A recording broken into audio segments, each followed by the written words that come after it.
دو دن پہلے فجر کی نماز کے وقت ہماری جامعہ مسجد میں 5 صفیں تھیں، لیکن آج ایک صف بھی پوری نہیں تھی۔ میں نے کہا بھائی نمازی کہاں گئے ہیں؟ کہتے شاہ جی نمازی ڈر گئے ہیں، اگر مسجد میں جائیں گے تو وائرس لگ جائے گا، پھر کیا ہوگا، بندہ مر جاتا ہے۔ میں نے کہا او نادانو، اگر تم مسجد میں نہیں آؤ گے تو رو رو کر اس موذی مرض سے بچنے کے لیے اللہ سے دعا کون کرے گا؟ اور کیا تم اس خوف سے مسجد میں نہیں آ رہے کہ وائرس لگ جائے گا، ہم لوگ مر جائیں گے؟ مجھے بتاؤ تو صحیح، کہاں ہے تمہارا دادا؟ کہاں ہے تمہارا دادا؟ مر گیا، کہاں مرا تھا؟ ہاسپٹل میں مرا تھا، اسی جگہ پہ مرا تھا نا جہاں موقع پہ ہر چیز موجود تھی، اسی جگہ پہ مرا تھا نا جہاں انجیکشن بھی موقع پہ موجود تھا، جہاں میڈیسن بھی موقع پہ موجود تھی، جہاں ڈاکٹر بھی موقع پہ موجود تھا۔ اور جب ہر چیز موقع پہ موجود تھی، مجھے بتاؤ تو صحیح پھر دادا مرا کیوں؟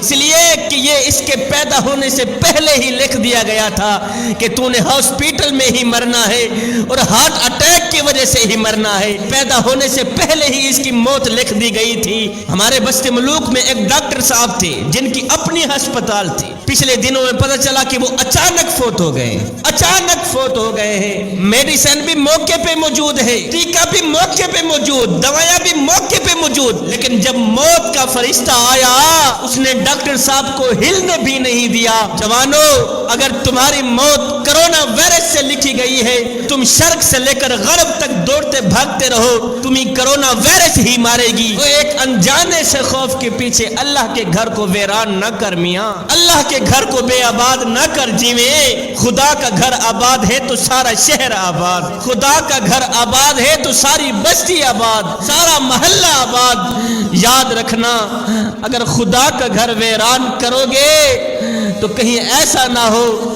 کہ تم لوگ اجڑ بھی نہ جاؤ۔ امام حسین علیہ السلام کو اپنا مرشد کہنے والوں، تپتی ہوئی ریت کے اوپر، کیا حسین کو پتہ نہیں تھا کہ میں سجدے میں جاؤں گا تو اوپر تلوار چل جائے گی؟ جب اس بات کا علم بھی تھا کہ سجدے میں جا رہا ہوں اوپر سے تلوار چل جائے گی، پھر حسین سجدے میں کیوں گئے؟ اس لیے کہ وہ امت کو بتانا چاہتے تھے کہ مسلمانوں، جب پریشانی آئے، دکھ تکلیف یا برا وقت آئے تو تکیے پہ رونے سے بہتر ہے سجدوں پہ رو لیا کریں، اس سے اللہ بھی راضی ہو جائے گا، تیری پریشانی بھی دور ہو جائے گی۔